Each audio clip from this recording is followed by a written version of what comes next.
Look who's coming up.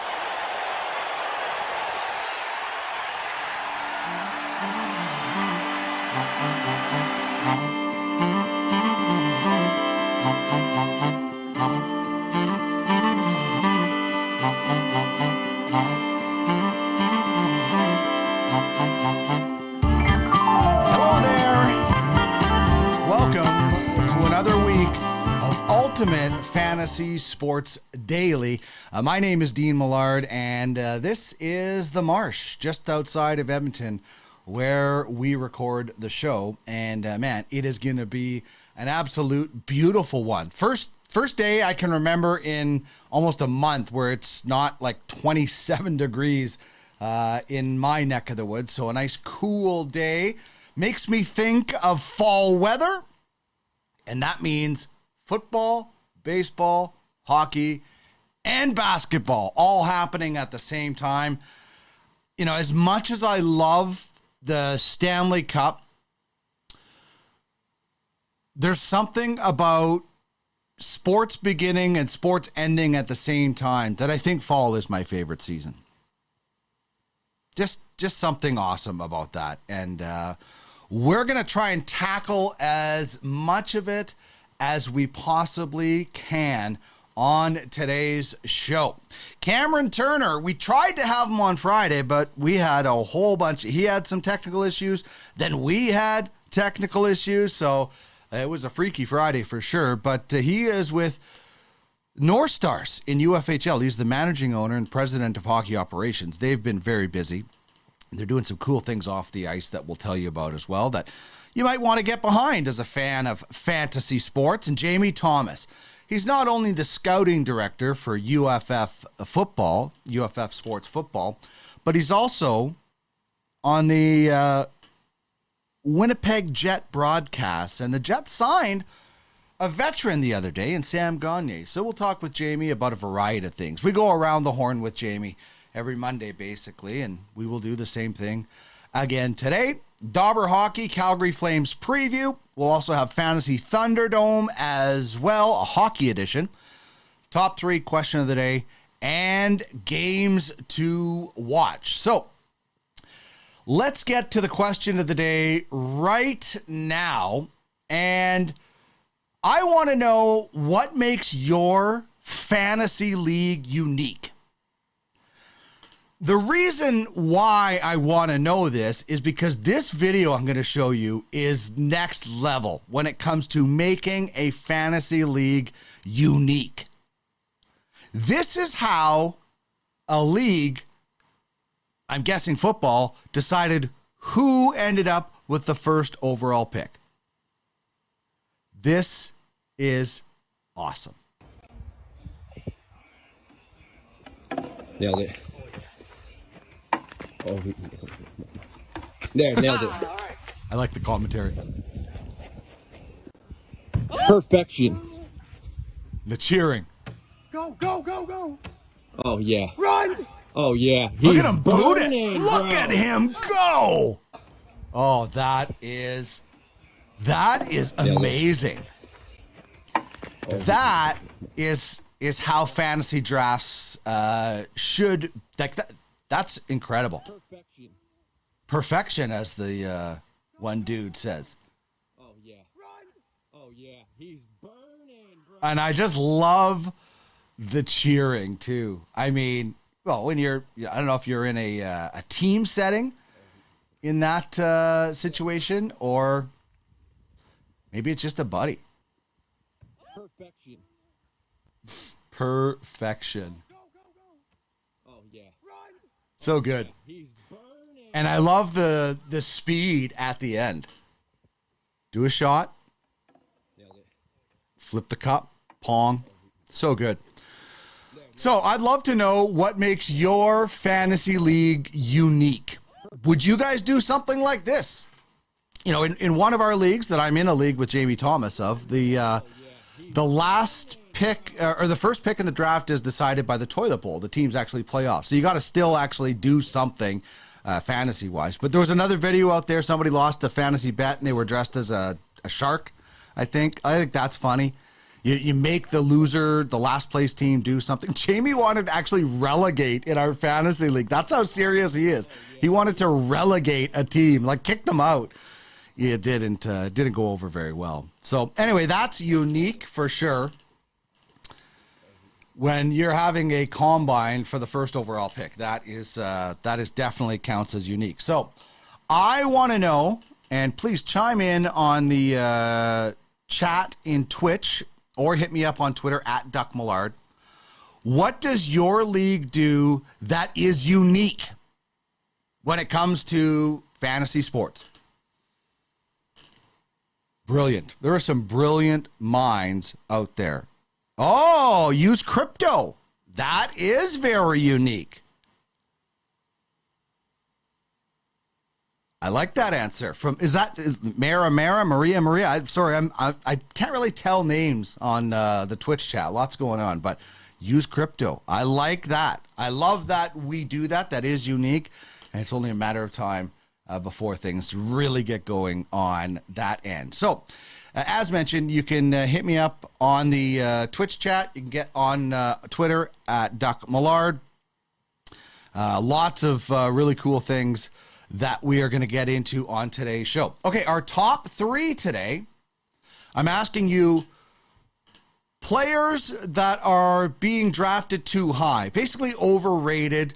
I don't know if I would go as far as saying these guys are going to be busts, because I don't think so, but the potential certainly is there for them to not live up to the hype.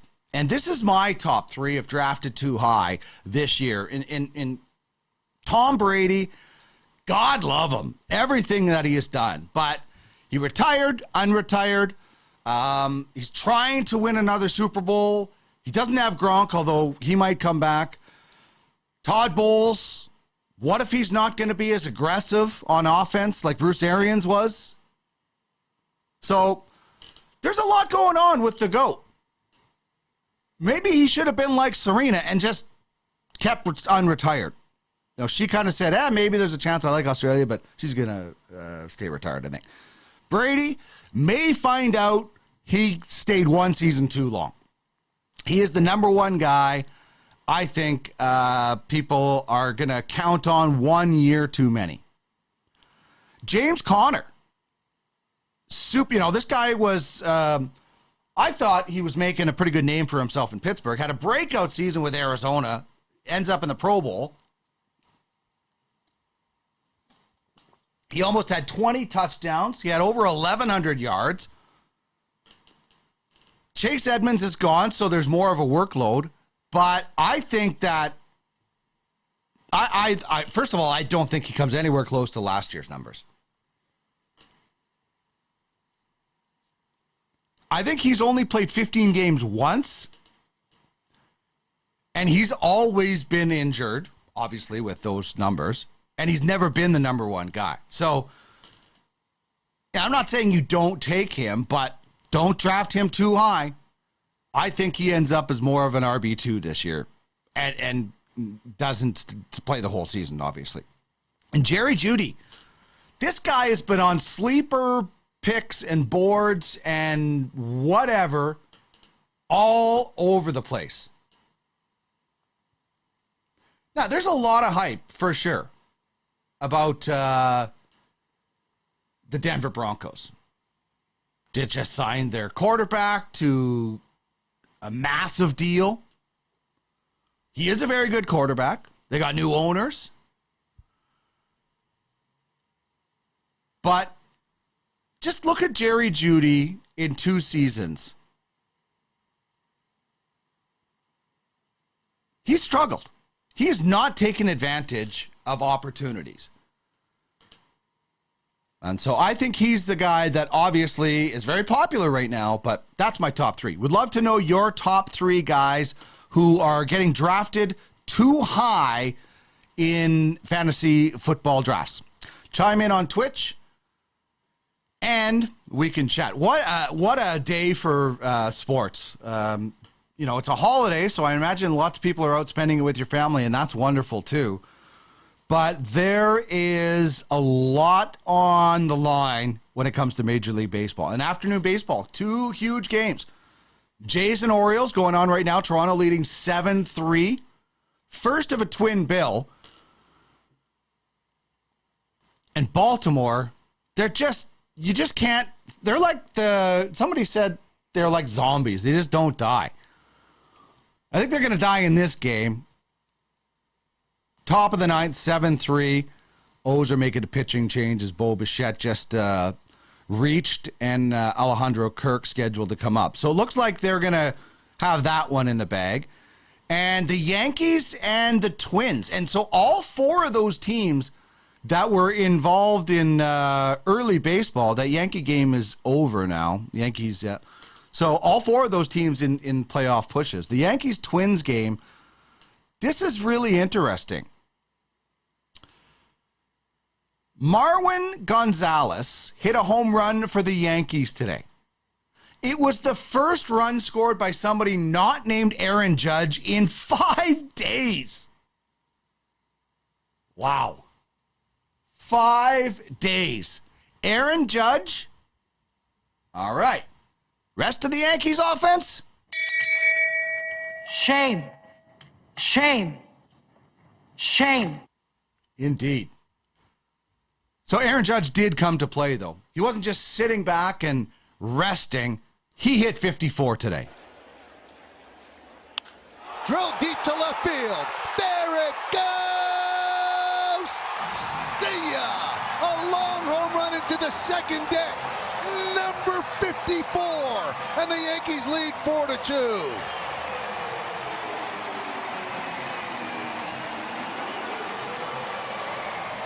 The quest continues. And mama, there goes that man again, Aaron Judge. Just a huge, huge swing. We talked about this guy waiting for his pitch. The quest continues for 61 or more for Aaron Judge. Yankees win 5-2. And this is there's just an absolute, wild stuff everywhere. The Yankees obviously trying to stay ahead of Tampa. The Twins, they're fighting with the Cleveland Guardians, and neither of those teams have a wild card to fall back on. So the Twins losing today as the Yankees win 5-2 that's a crusher in when it comes to the wild card race.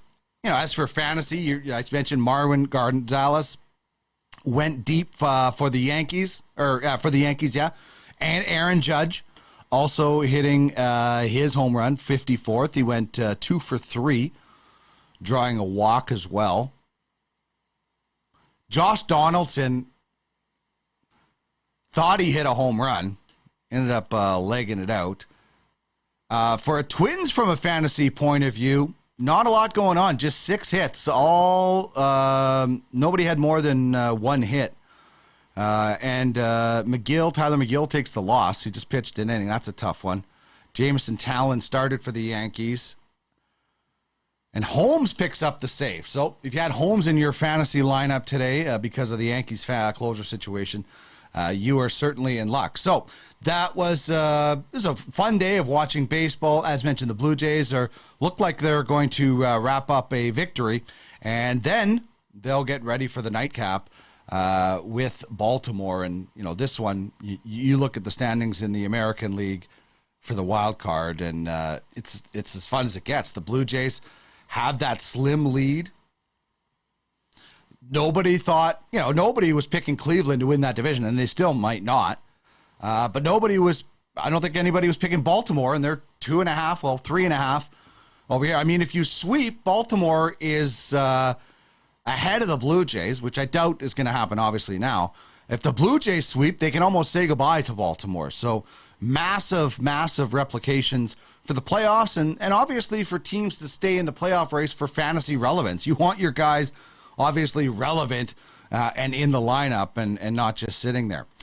Some hockey news to tell you about. The Senators have signed Eric Brandstrom, a defenseman, to a 1-year deal, $900,000. He was part of the Mark Stone trade a couple of years back. Second pair defenseman right now in Ottawa. They have been linked to Jacob Chikrin out of Arizona in trade rumors pretty much all summer. So it'll be interesting to see what happens. The Senators, obviously, crazy busy, crazy improvement. It's funny, the fantasy can mirror real life. You know, we saw it in our Ultimate Fantasy World Junior, where it mirrored everything from Mason McTavish saving to Kent Johnson scoring, and it affected the entire game. We've seen, you know, teardowns and buildups happen, you know, not all of the teardown, but a tremendous buildup by the Ottawa Senators, by the Montreal Canadiens, by what the Calgary Flames had to face. And we're seeing it in our fantasy league, our serious high-end Ultimate Fantasy Hockey League that does use crypto. It's on the blockchain. 32 franchises, full rosters, several franchises, including Cameron Turner, who's going to join us after the break, you know, rebuilding in a hurry. And the Ottawa Senators are doing that. And if you're in a salary cap league, you're loving that signing. Branston is not going to put up a lot of massive offense right now, but he can contribute in other categories. And, you know, in my opinion, a fantasy league should cater to as many players, depending on the size of the league, obviously. But if you want to be really serious about fantasy, you should have as many teams as the league and run it like the actual team, so that you're you know, relying. I had a guy tell me one time Adam Larson will never be a fantasy defenseman. Well, you look in our league, and Adam Larson has value, and defensemen like him, because we have shorthanded time on ice, have value. So. You know, I don't think that I think the Ottawa Senators are just getting this done because they like Brandstrom and he's a good player for them. I still expect them to somewhere be involved in some way with the Chikrin trade offer, whatever that might be. Maybe they revisit it during the season. Maybe it's something that they possibly look at in the offseason or at the deadline even. Who knows? We will see what happens with the Senators, and obviously still more things could happen as you approach the NHL offseason. You know, training camp is weeks away. So fun. I get so into sports through fantasy. It's how I watch football on Sundays. You know, I'm a Raiders fan. And I do draft Raiders, but I will put my fantasy players ahead of my favorite team. And I'm so excited for hockey. I'm so excited for baseball playoffs and our fantasy league to get into that as well. So fantasy, it is a lifestyle. It certainly is a lifestyle. How about this? Albert Pujols, his quest for 700 continues. He hit .695 last night as a pinch hitter, one back of A-Rod, for 4th all time. I'm having a lot of fun watching Pujols. I hope he comes back next year. You know, he is in a deep fantasy league, a great guy to have. And in Ultimate Fantasy League Baseball, we have Legends League implications where Albert Pujols would definitely be considered a legend. He's going to finish, 4th all time. I'm sure he's going to pass A-Rod, and I would not be surprised if Pujols hits number 700 this season. I'd like him to come back. I'd like him to get 700 out of the way so he doesn't have to come back, but I'd like him to get 700 out of the way so he can just enjoy an off season where he may or may not decide to come back. All right, we are going to come back after this short break here, and we're going to bring in Cameron Turner, who is the owner and GM, the president of hockey operations for the Norse Stars in UFHL. They've done a lot this offseason. They've got a lot going on off the ice that you'll want to know about. We'll also talk to them a little bit about some college football. So this is Ultimate Fantasy Sports Daily. We'll take a really short break, and we will come back with our good friend, Cameron Turner.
righty. We're going to get back into action here on Ultimate Fantasy Sports Daily.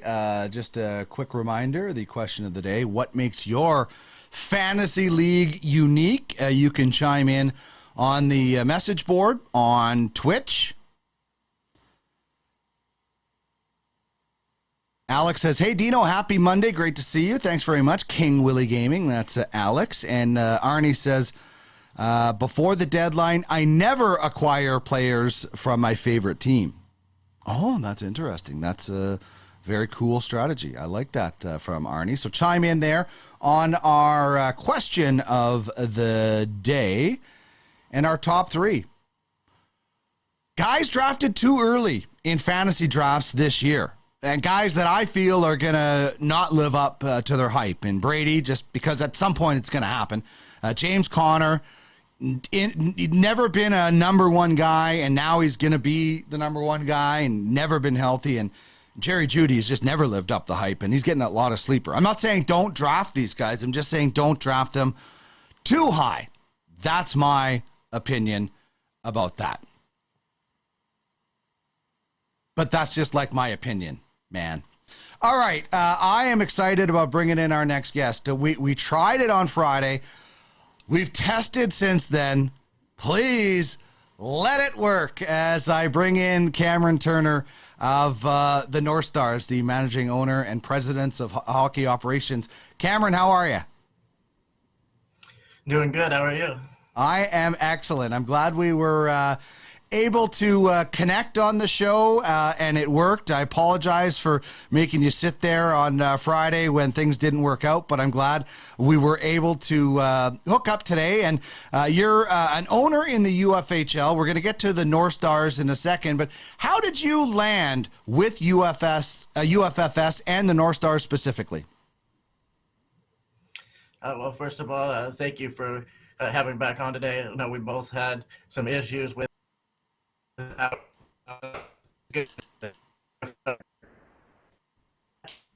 20, Tony had reached out to me, that they were putting together the remainder of the UFHL. They had already started with the pre-draft with about 12 teams, I believe the total was. And then I was in the second group that came in. We did the draft in 2020 and kind of went from there. But it was just a matter of Tony reaching out to me on Twitter, and I was really interested and got to looking at it and was able to do it, and one of the better decisions I've ever made for sure.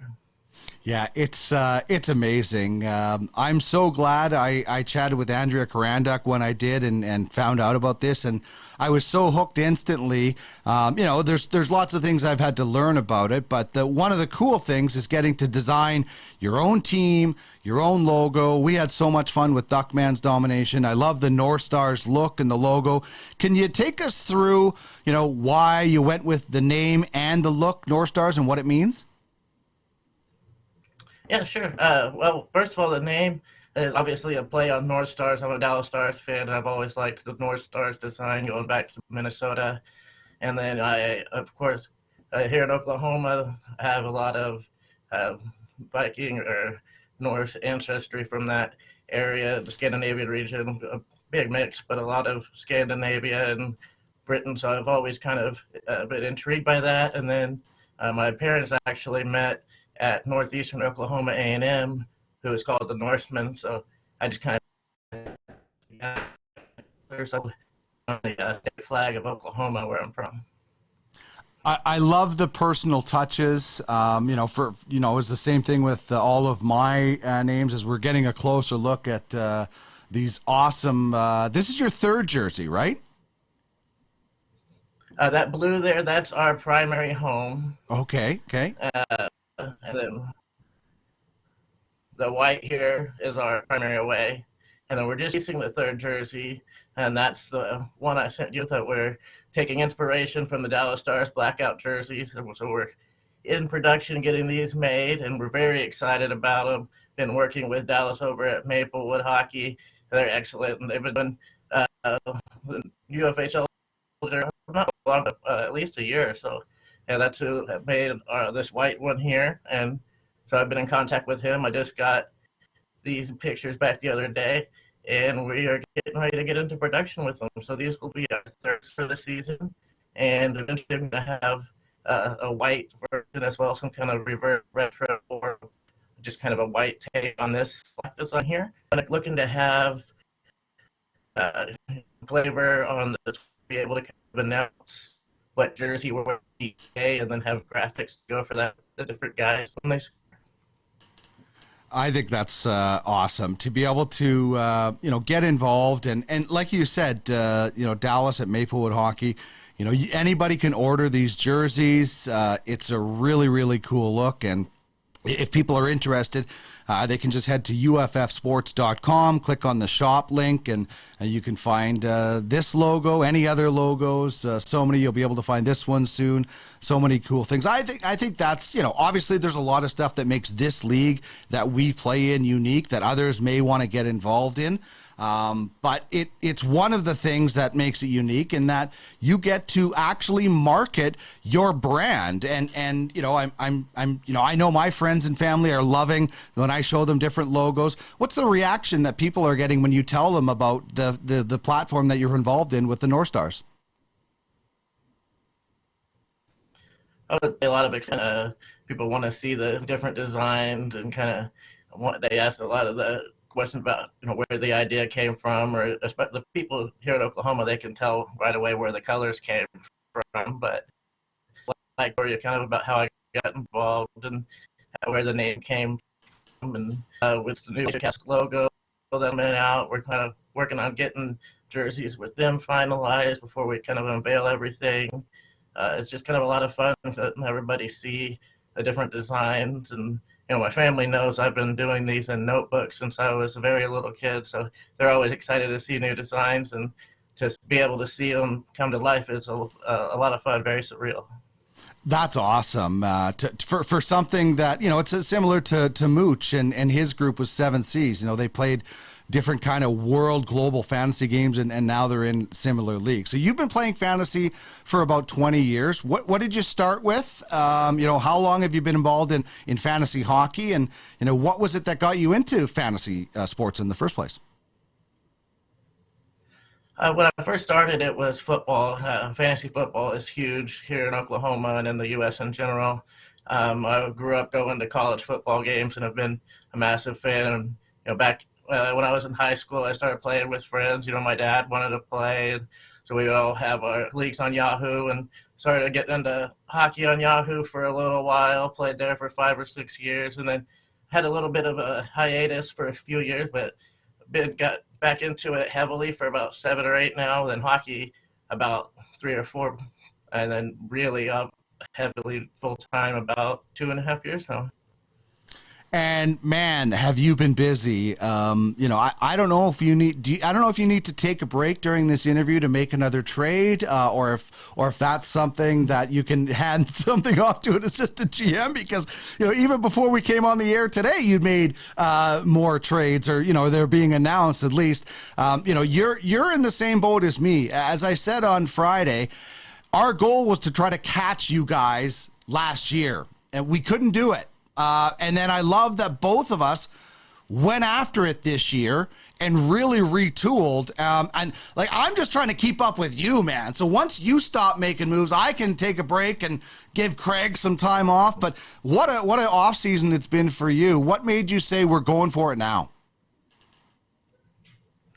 Well, appreciate it. We're definitely excited about it. Got a lot more we're working on, trying to increase conversations and find maybe 1 or 2 more deals. But I am president of hockey operations. Our general manager is Tom Hutchison, and then director of scouting is Gert Ultak. So we get together, we chat in the thread, and then with me working online a lot with design and with art, I'm able to be online and have the different conversations. So I work the phones, and I'm able to get different ideas and bring them all back to the guys, and we discuss things. And Gert and I had a conversation on the phone for a while the other day. Tom and I messaged back and forth pretty much all day, and so we're just kind of able to figure out the direction we want to do. It's been a matter of building assets over the last couple years, not big of a butt start with, kind of growing with the league.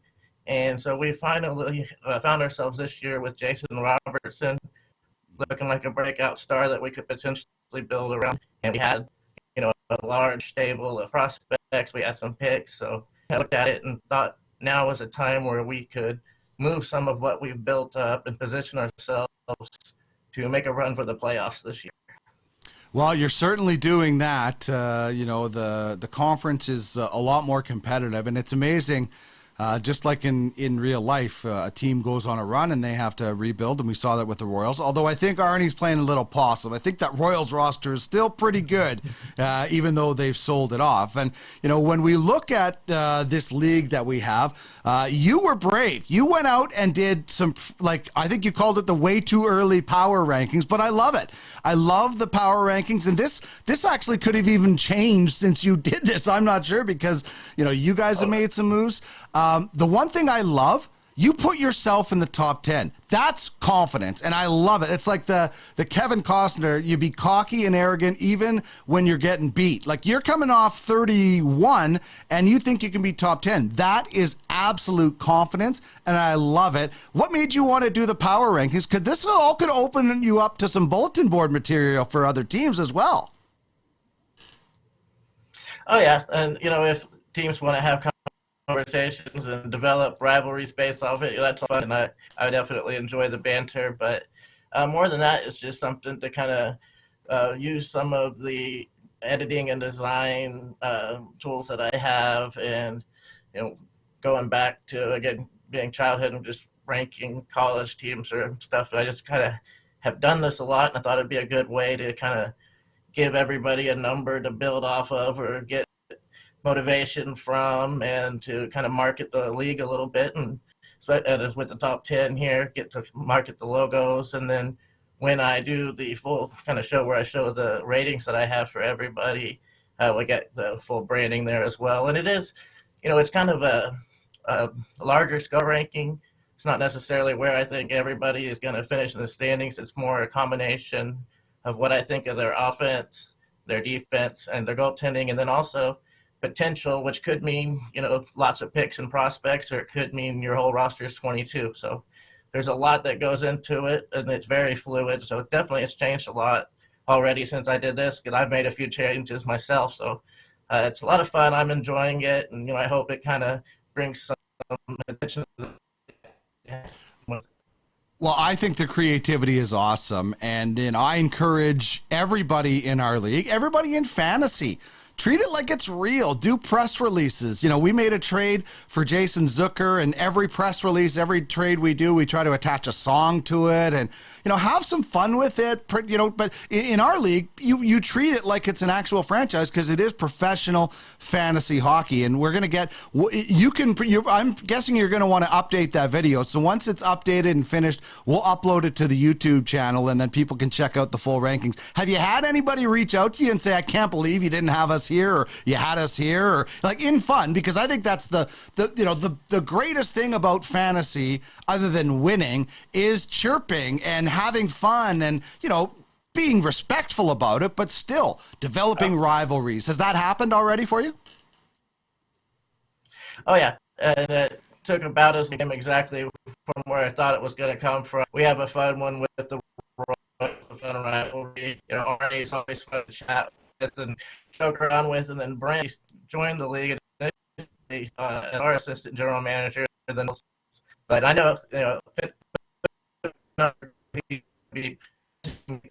he did. So that's on. Other team messaged me saying, we're looking to kind of advance or move into the top 5, or what do you see here? We're kind of wanting to make a trade where you look like you have us down a little bit in this area. So it's kind of facilitated a lot of the talks, I think, as well, because it gives everybody what each of their position groups. Yeah, I think it's like I said, it's absolutely terrific. On one thing, it generates a lot of conversation, but as you said, it's good for branding, and that's what our league is about. You can buy the Duckman's Domination logo behind me. You can buy the North Stars logo that you see on the screen. You can get that, so it is awesome for branding. So I really love that you did that, and we'll definitely get that up on the YouTube channel. So we also on our platform have college fantasy football in this terrific league, and I know, as you mentioned, you're a big college football guy. You have season tickets for Oklahoma State. So you went to the opener. What a wild game. I'm just looking at the score of that game, 58-44 over Central Michigan. Can you describe what going to a game at OSU is like for our viewers, like myself, who have never been? I mean, the atmosphere in Stillwater is incredible. I've been going to games since very little. My parents had season tickets, when I was an infant and I was being watched by other people. So I grew up going to games. Hadn't had season tickets since 2006, so very this year, but been able to go to one or two a year. But it's, a family atmosphere, really. Everybody knows each other. You don't really know everybody. There's 60,000 people there, but you do. And it's a lot of fun, especially with us in a smaller University of Oklahoma, get a lot of headlines, and they're always so good at football. We're a band of brothers, almost attitude of family in the stands and supporting the guys on the field, and it's a lot of fun. And this year, there's a lot of anticipation. A lot of 1 yard in the Big 12 championship game last year, so the team has a lot of experience coming back, and Coach Gunn is the team here. Steamroll game time, and really they were just rolling everything and kind of relaxed a little bit. Have talk about the locker room for sure. All right, we'll wrap this up. We're just getting a little bit of breakup. Hopefully we can get this in. But Barry Sanders, your favorite athlete, favorite player, is it simply the connection to Oklahoma State? Mainly, he was the Heisner in '88, the year I was born, so he was the one my parents were watching that year, so I've heard a lot of stories. And then I watched him when he was with Lions growing up. He's definitely the top guy in Stillwater. Everybody loves him. He's super excellent player, of course, but he always was respectful, just scored the touchdown, toss it back to the official. And he just an incredible season in '88, the best individual season anybody's really had in college sports. So he's big in Stillwater, and I've always been a huge fan of him for sure. That's awesome. And you're right. He is one of the best for many, many reasons. Cameron, this was a lot of fun. I'm glad we got a chance to catch up, and it's a wonderful logo. You're doing awesome things off the ice. First of all, tell us about Drake quickly. Tell us about Drake, because not many fantasy teams have something that you have. Oh, yeah. Drake, we love. He's hatched, as we say, back in June. He's our digital mascot. His little dragon from Sweden. We brought in an artist over there. Her name is Mio. She's done a lot of work in the NHL, and so I had seen her work before and reached out to her, and she was interested with the Norse theme, and so I asked her to kind of find a fun character, Norse elements in it, and she put together Drake and did a job. We absolutely love him and just kind of use him for marketing, and he helps us kind of sell our brand and our team. Oh, that's absolutely wonderful. Thank you so much for joining me today, Cameron. Best of luck. Relax on the trades a little bit so my phone doesn't burn up every time you make another one, and then I have to make another one. So maybe we'll have to call a truce or something. But in all honesty, you're doing an awesome job on the offseason and the branding, and we're lucky to have you in our league. Thanks so much for joining me. Hey, I appreciate it. Thanks for having me. Always good chatting with you, and look forward to another fun season of UFHL. And if you can catch us, we're kind of a little bit of a lead, but you were coming hard with some of those trade makings, so it's going to be a lot of fun. Excellent. There's Cameron Turner of the North Stars. Man, that guy has been, just killing it in the offseason in our league. That branding is definitely on point. UFF Sports says, yay, Cameron. Big fans of the North Stars. Tony says, I remember working on the North Stars logo. And as Cameron said, Malty did a great job of that one. One of the OGs, as Larry says. Oh, and then the North Stars, they just, I guess maybe Cameron was making a trade while talking to me. That's how talented he is. Because they just acquired Granlund from the Monarchs. We just went out a trade. Now they counter us, and oh my God, I'm gonna have to get off this show maybe early to go make another trade or something. Andrea says Cam is one of a kind. I agree. I think it was an awesome brand. I absolutely love it. So, okay. Well, that means now I have to go and try and make another trade because they just picked up Granlund. We looked at Granlund, just didn't have the assets that Cameron had. You know, we've made a multiple amount of trades as well, but nothing like that. That is impressive, to say the least. All right. When we come back, Fantasy Thunderdome NHL edition. This is going to be fun, and this is a debate that's kind of been going on in our Telegram chat for a while and in the NHL, involving two Canadian team superstars. Fantasy Thunderdome. 2 players enter, 1 leaves. That is coming up next here on Ultimate Fantasy Sports Daily on twitch.tv/Ultimate Fantasy Sports. We're back in a second.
All right, 4:45 Eastern on a holiday Monday. Hope you're all enjoying yourselves and will get a chance to spend some time with your family members or friends, or actually, you know what? I don't really care who you spend time with. As long as you're having fun and you're being safe, that's all that really matters. Honestly, do what you want to do. Watch what you want. It's not going to really make a big difference to anybody else. Just have fun and be safe. That's all that anybody is worried about. Okay, that was a fun interview with Cameron Turner of the Norse Stars in Ultimate Fantasy Hockey League. But right now, it is time to have a little bit more fun. We'll get to some top-shelf fantasy night performances, as well as some injuries that have to be concerning for a lot of people in fantasy right now. There's unfortunately a lot of guys going down. But right now, let's get to it. Fantasy Thunderdome. Welcome to another edition of Thunderdome! You be cocky and arrogant even when you're getting beat. 2 men enter, 1 man leaves. Prediction? Yes, prediction. Hey, and right now, I've got 2 men. It's serious. All right. Indeed, this is serious. Fantasy Thunderdome. 2 players enter, 1 leaves. And we've got 2 men. So here's your choice on Fantasy Thunderdome today. You got sniper Leon Draisaitl on the left and 60 goal man Austin Matthews on the right. So, what do you think? You going Draisaitl or Matthews? This year only. That's where you're picking. This is not the rest of their careers. This is this year. Who are you taking between these 2 snipers? Draisaitl turns 27 in October. Matthews turns 26 in September. So they're almost a year apart. Draisaitl has 245 goals in 558 games. Matthews has him there. 259 goals in just 407 games. Draisaitl obviously has produced more points, 616 and 558, where Matthews, the more of a goal scorer, has 457. Draisaitl has a pair of 50-goal seasons. He scored 50 and 55, whereas Matthews has one 50-goal season. It was last year, and it was a 60-goal season. I don't think Matthews has ever scored less than 34 in a season, which is pretty impressive. So, Fantasy Thunderdome presents. Welcome to another edition of Thunderdome! You be cocky and arrogant, even when you're getting beat. 2 men enter, 1 man leaves. Prediction? Yes, prediction. Hey, and right now, I've got 2 men. It's serious. Indeed. Wise Guy Prospect says, why not Eichel versus Matthews? Because I'm the only guy that would take Eichel over Matthews. I'm the only guy that remembers how successful he is. And if you put Matthews in Buffalo where Eichel came up, he would have the same numbers. I think Jack Eichel is getting written off so bad. And I don't know. People don't remember how bad that Buffalo team was. And there was no Marner. There's no Tavares. There's no Nylander. No Riley. I mean, it's a tire fire. I think Eichel's going to be a point leader, one of the point leaders this year. I also would take Draisaitl in this because I think he's a he's going to get more points. I think Matthews is a terrific goal scorer, but this year, I would take Draisaitl this year. Maybe it's I see him more. I'm so glad that Austin Matthews finally got to the 50-goal mark so that people can stop saying Austin Matthews isn't very good because he hasn't scored 50 goals, because it was so stupid. It took him a little bit longer than probably people thought, but the guy has done nothing but score goals. I think, like I said, his lowest is 34. Alex says, yes, Eichel has everything to prove this year with a strong offense around him for the first time ever. And, you know what, think of it. He's finally got a little bit healthy. The Buffalo Sabres weren't going to let him have this surgery for whatever reason. So I expect big things. You know, the demise of the Vegas Golden Knights is a little bit early.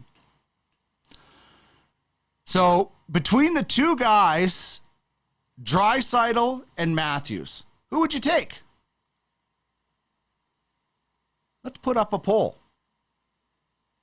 Who do you like this year in fantasy? Draisaitl or Matthews? So you can chime in on the Twitch chat. Poll question at the top.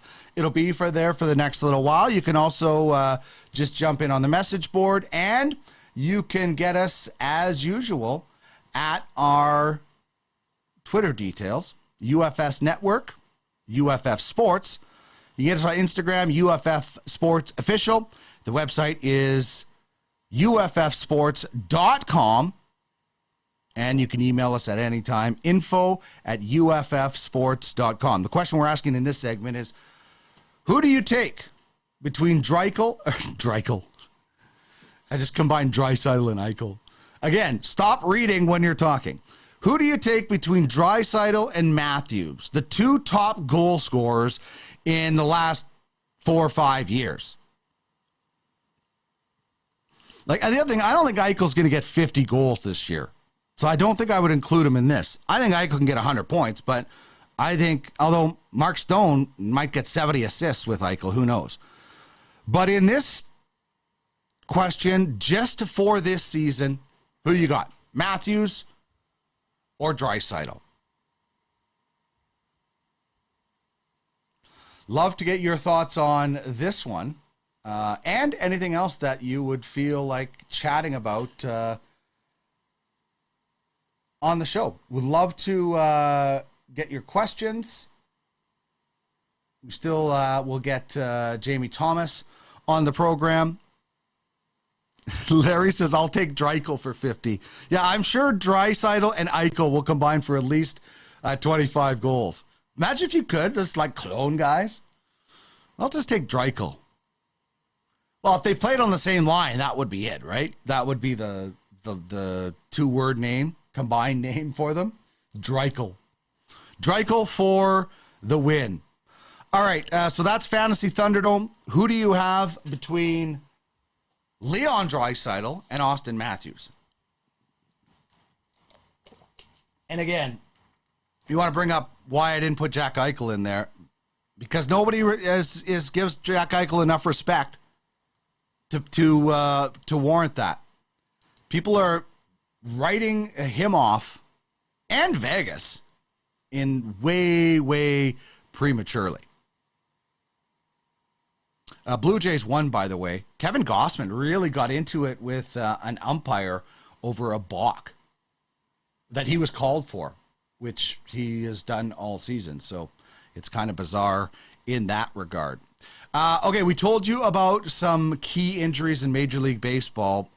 If you're setting your lineup for tonight, and I think a bunch of games are about to start in an hour or so, and you haven't been paying attention, here is your reminder. Andrew Benintendi, he's going to have hand surgery. The Yankees left fielder broke a bone in his right hand on Friday, and he needs surgery to get the remainder of the bone, to remove it. It could be it for him.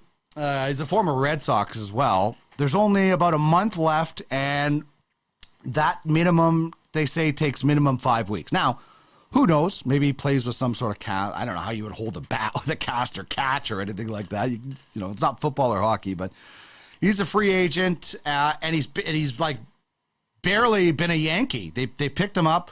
He did hardly anything in the first little while. He's been a little bit better as of late, but they also traded for him when he had plantar fasciitis, and that takes a while to come back. Zach Plesac. If you have Zach Plesac in fantasy, you should be very mad at Zach Plesac again. Do you know why? Because Zach Plesac has injured himself again.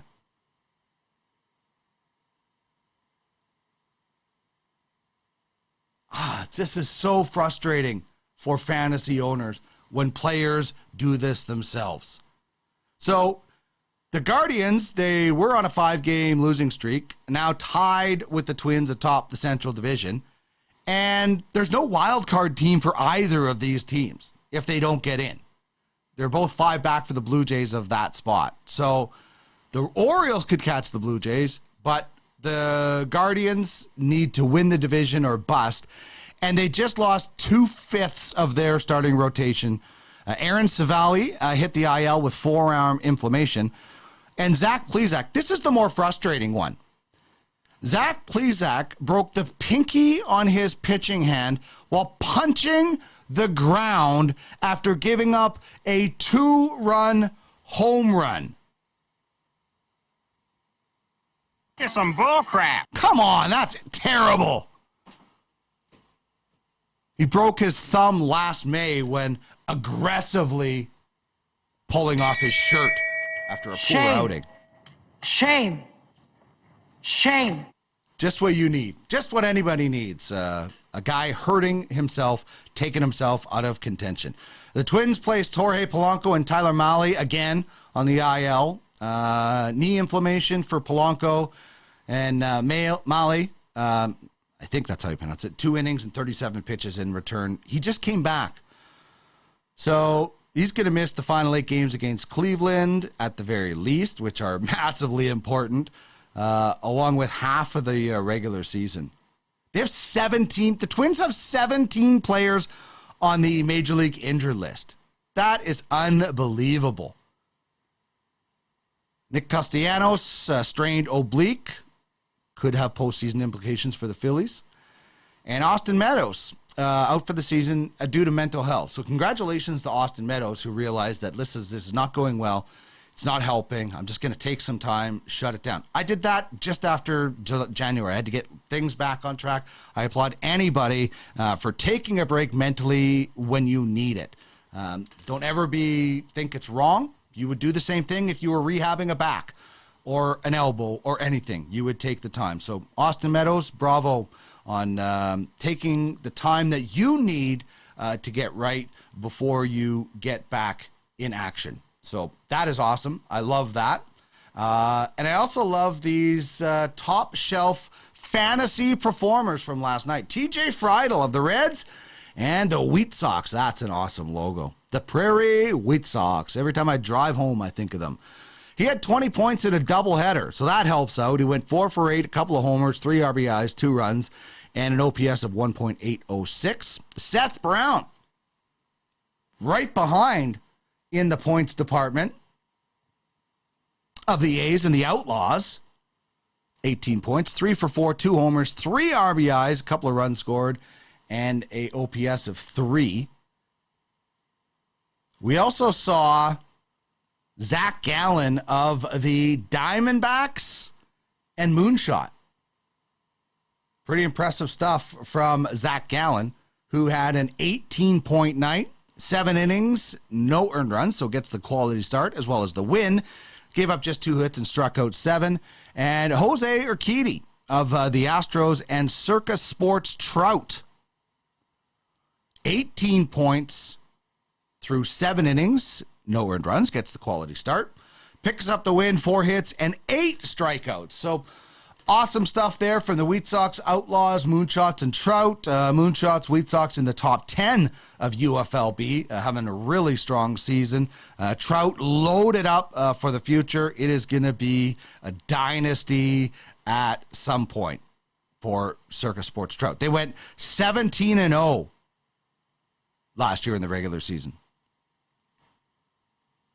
Larry says, Eichel looking lethal at the BioSteel camp by the sounds of it. He could definitely go off this season in Vegas. And Alex, King Willie Gaiman says, I'll take Matthews over Leon there, but I like Eichel's chances to keep up to both. You can't wait to see that Vegas team take the ice.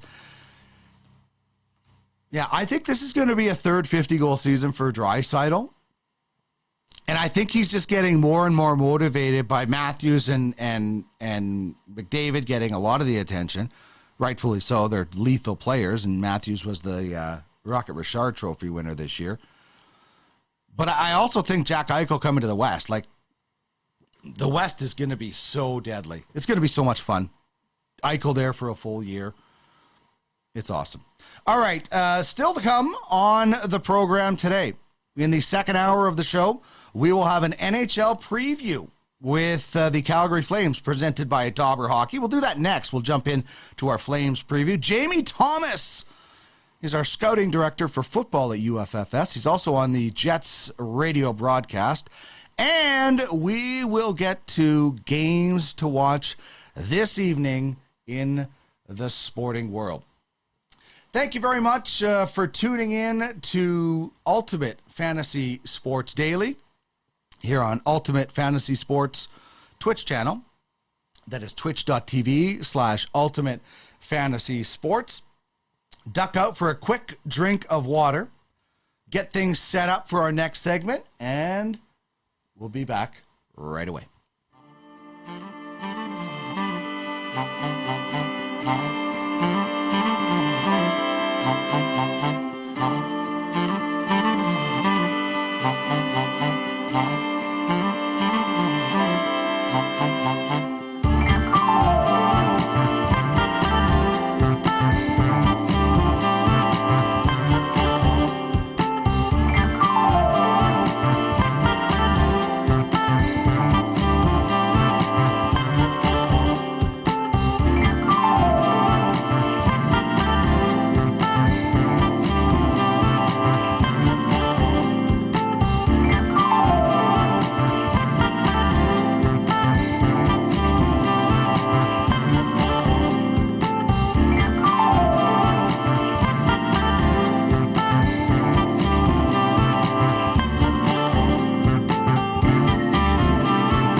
Thanks very much for sticking around here on the second hour of Ultimate Fantasy Sports Daily. My name is Dean Millard, and this is the Marsh, just outside of Edmonton, as I like to say.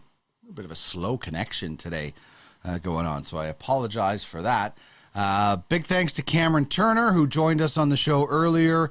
He of the Norse Stars in the Ultimate Fantasy Hockey League.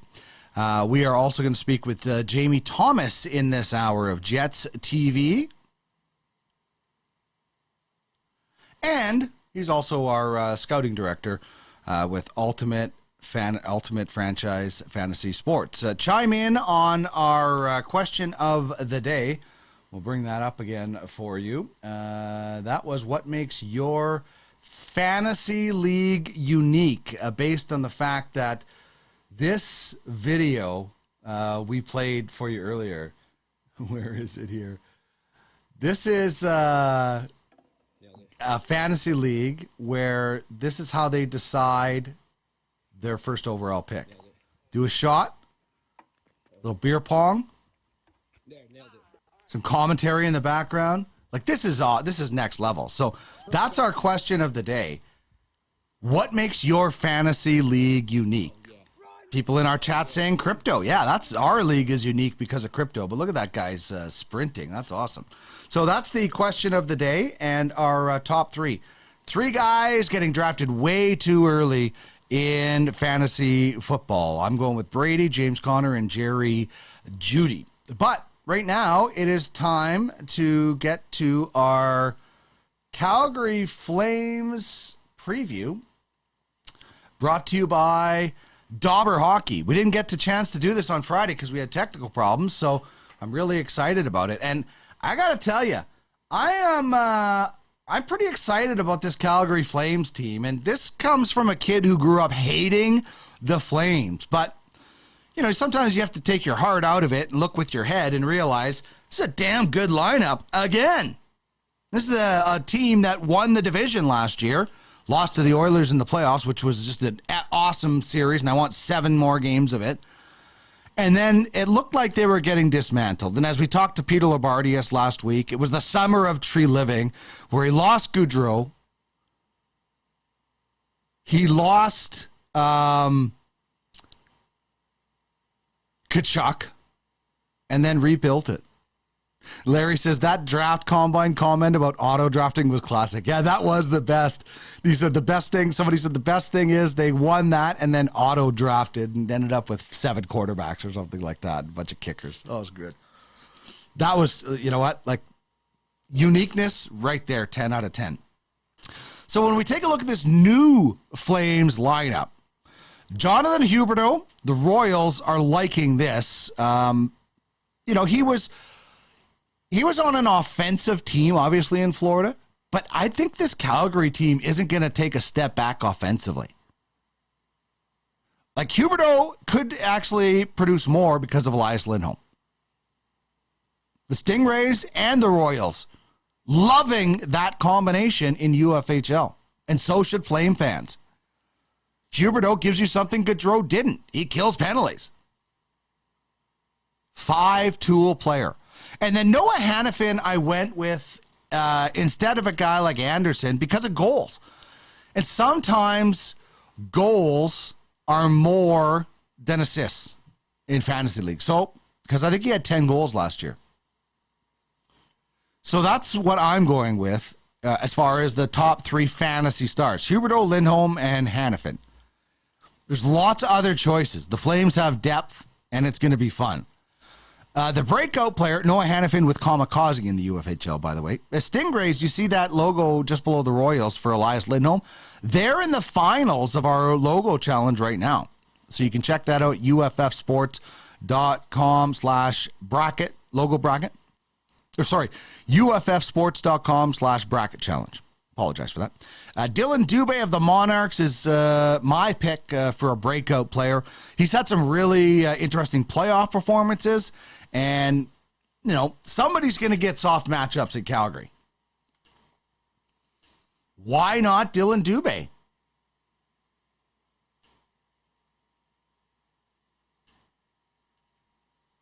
That third line, they could get some bonus points for you in fantasy. Obviously, Backlund makes a little bit too much money, but the Flames moved their big ticket guy that was going to play low in the lineup in Sean Monahan. So Dubé is my breakout player, and my sleeper is Blake Coleman. Just because he can fill out some different categories. I want to check out the lineups for Dauber Hockey now. Those lineups that we had up there, those are from Puckpedia and Daily Faceoff, where they get them. This is the lineup right here. I don't know why it's, there we go, it's not highlighted. This is the lineup that Dauber Hockey is going with. Huberdeau, Elias Lindholm, Toffoli, Dubé on the second line getting a bump with Kadri and Mangiapane, Coleman on the third line with Backlund and Lewis, Matthew Phillips with Kevin Rooney and Lucic. You got some extra guys there as well. Hannafin, Rasmus Andersson, Juuso Valimaki getting a bump into the lineup with Mackenzie Weegar. That will really help. And Zadorov, Chris Tanev, a Royal favorite. And Jacob Markstrom wasn't as good as he wanted to be in that series with the Oilers, but still, I think he's a terrific goalie. And is he the best goalie in the division? Maybe him and Thatcher Demko?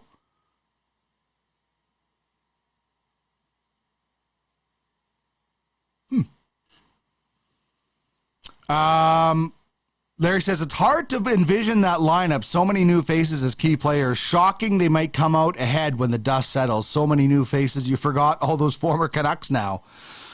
And says Dubes is a great pick for breakout player. He's got another level offensively. I think he'll take a step. Yeah, well, if he gets the Dauber Hockey push where he's on the second line with Kadri, definitely.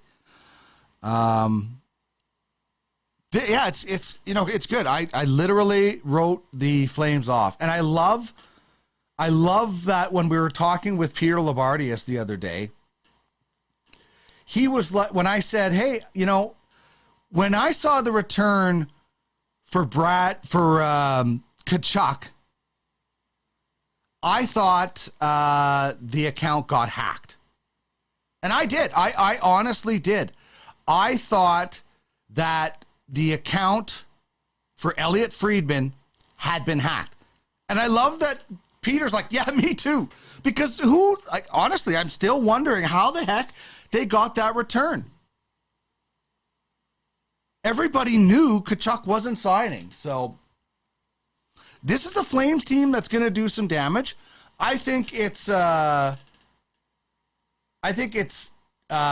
Oilers, or not Oilers. Yeah, Oilers and Flames for the division. That's my pick for the division, the two front runners. So would love to hear what you think of this roster for the Calgary Flames as compared to last. I don't think they're going to play a whole lot different. You know, Daryl Sutter's going to know, he knows he needs goal scorers. He's going to lean on those guys. He had a couple of 100-point guys last year. I don't see why Huberdeau can't get more than what Gaudreau and Tkachuk had last year. I don't know if that Nazem Kadri is going to, but somebody. And maybe the Flames don't have 200-point guys. Maybe Huberdeau has a whole lot more. I'm not sure. But I like this Flames team. Sorry, I disappeared on you there. I like this Flames team a lot. I like what Brad Treliving, the former Wheat King, did in the offseason. So, by the way, our poll question, where did it go now? There it is. The results of our poll question. Matthews, 58% of the vote to 42% over Draisaitl on Twitch. So thanks to everybody who chimed in on that. Okay, I'm going to duck out and get Jamie Thomas set up for our next segment.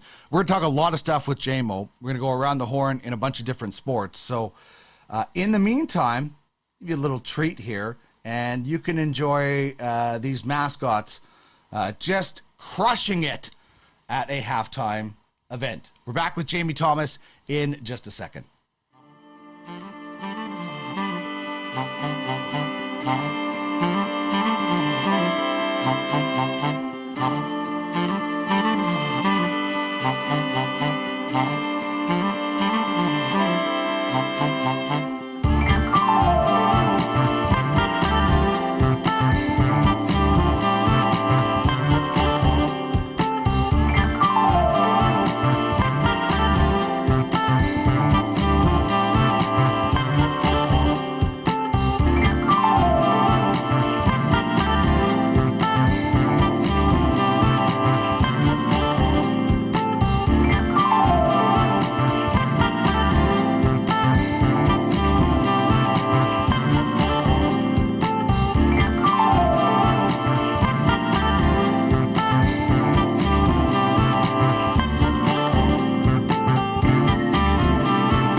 thank you very much for sticking around. I hope everybody enjoyed those mascots just absolutely just dominating in that halftime game. See, I don't have kids. I could totally laugh at that. If I had kids, I'd probably be like, what's going on? Shouldn't be doing that to kids. But because I don't, I can totally laugh at that kind of stuff.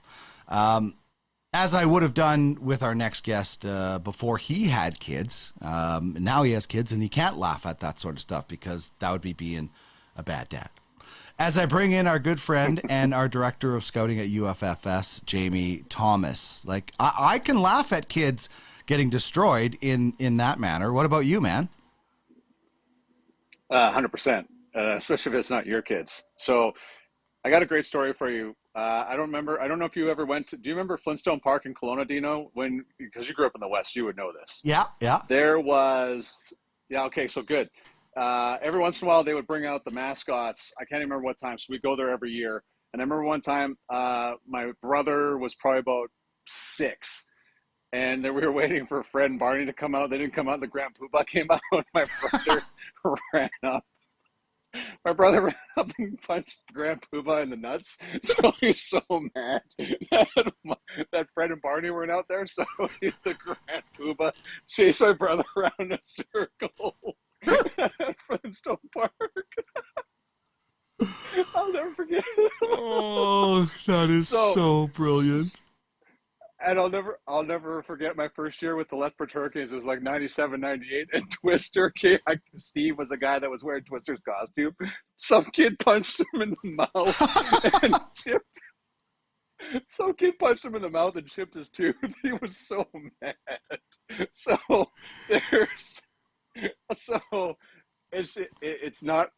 not funny, but it is funny because sometimes. And don't you remember Billy Hill's Cop when Eddie Murphy's inside the costume and he shoves that kid in the water at the park? So I always think of that whenever I think of mascot abuse of kids. So I'm sure if it's your kid that's getting pushed over and dominated at a playoff, at a halftime show by a mascot, they're just angry people sometimes, man. Because the abuse that mascots take, outside of Gritty maybe, because Gritty's got an entourage, but I can understand why they get a little bit frustrated sometimes and take it out on the kids. Oh, man. Not that they should. Not that they should. The kids don't really know any better, but it has to be just hell in that costume for mascots at times. No. You please make sure you have Paul Edmonds on your show sometime. He's got a great story about the Lethbridge Bull or something like that, about how someone barfed in the costume and no one would apply. No one would apply for the job to replace the Lethbridge Bull. So please, he has to tell the story because I was crying when he told me the story. And every time he tells me it, I cry even harder because it's just so funny. So whenever you have him on, please ask him about the Lethbridge Bull story. Yeah, definitely. We'll do that. Okay, let's get I can set that up.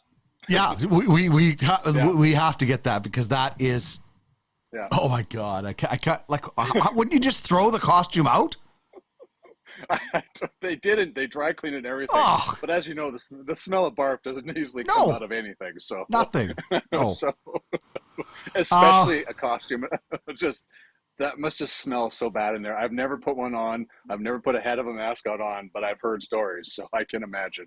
Oh, that's crazy. Hey, can you do me a favor? Can you just log out, log back in? I'm having a lip sync issue. I'll see if that works out, and then we'll get into the rest of it. So Jamie Thomas of Jets TV or Jets Radio.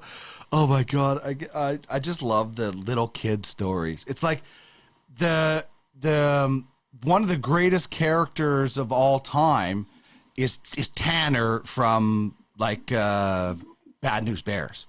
Okay, I got Jamie back. Like the character Tanner in Bad News Bears, one of the greatest of all time.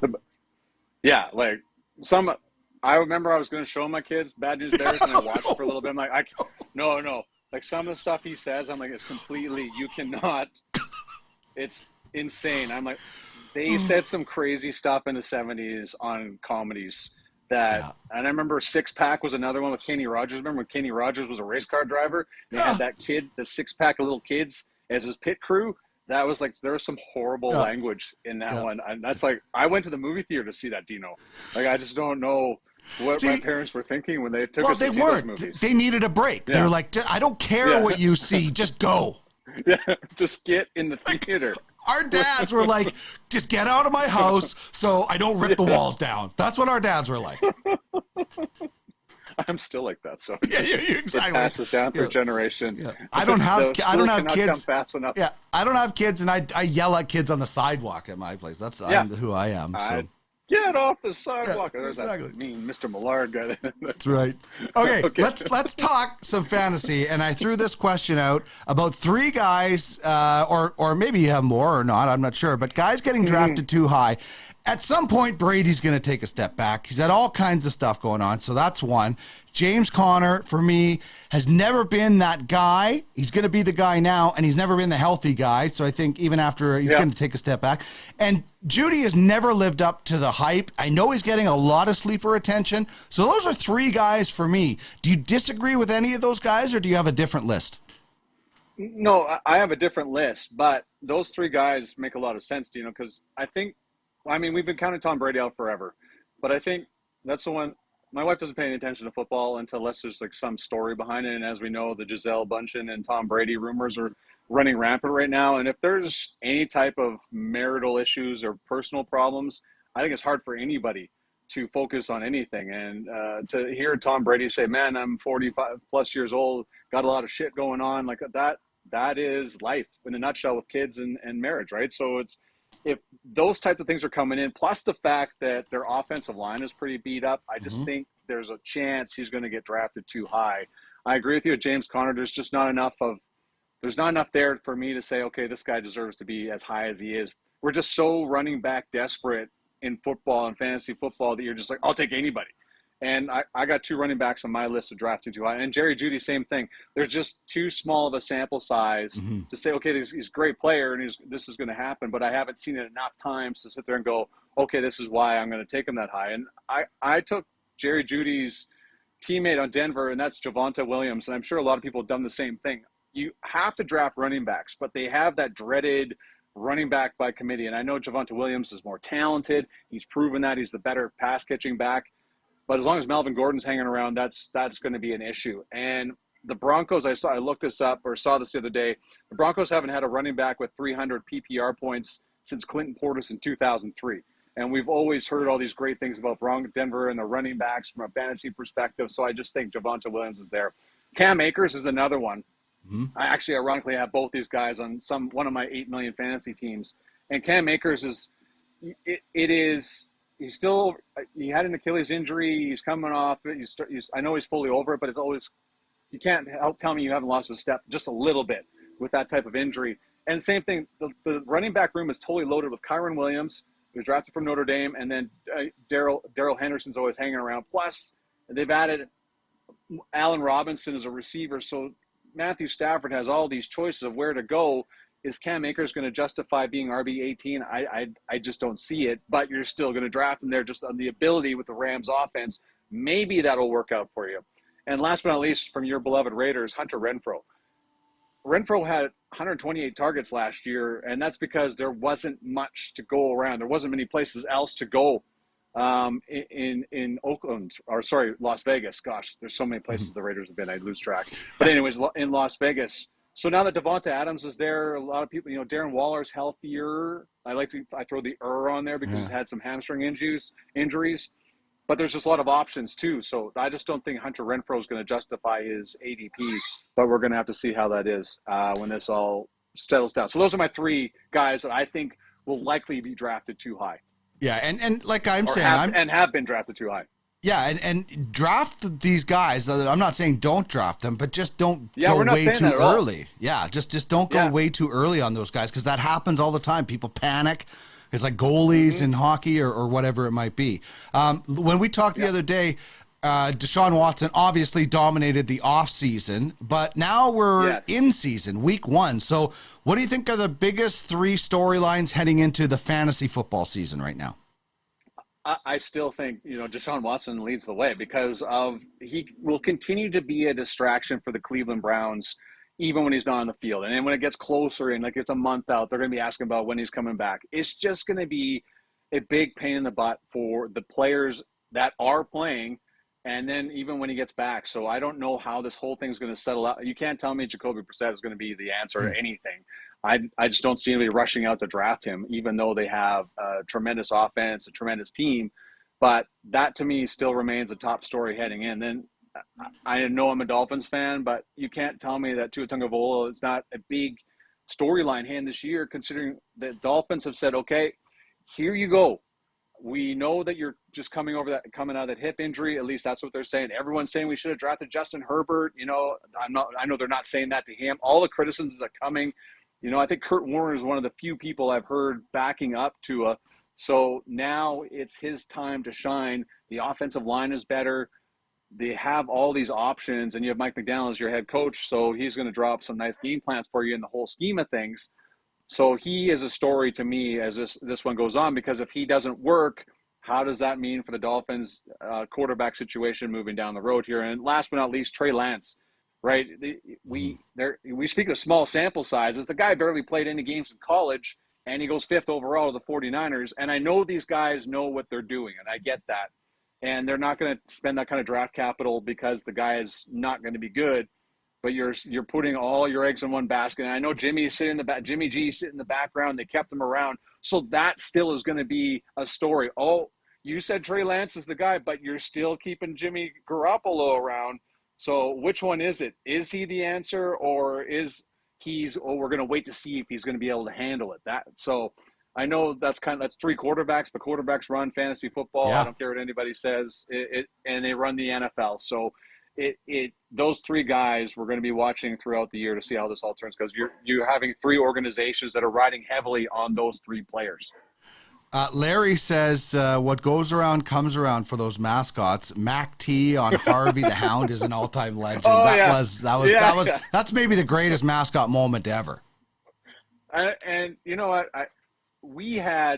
I know there wasn't a lot of great times in Edmonton with the Oilers when Craig McTavish was the head coach, but the news conferences were legendary. Oh, yeah. There was when he called out Gene Principe looking like a lounge singer that one time when I was at Sportsnet, we were wearing jeans and the crazy coat and the Don Cherry jackets and stuff like that. So but Mac T was the best. So the fact that he had that, grabbed out Harvey's tongue in the Battle of Alberta, it was just so perfect, right? And Billy Moores has this big smile on his face on the bench. You can never forget that. That is like mascot abuse at its finest, but it's still funny as hell. So it's just, it's hard to forget that one. So Larry's absolutely right.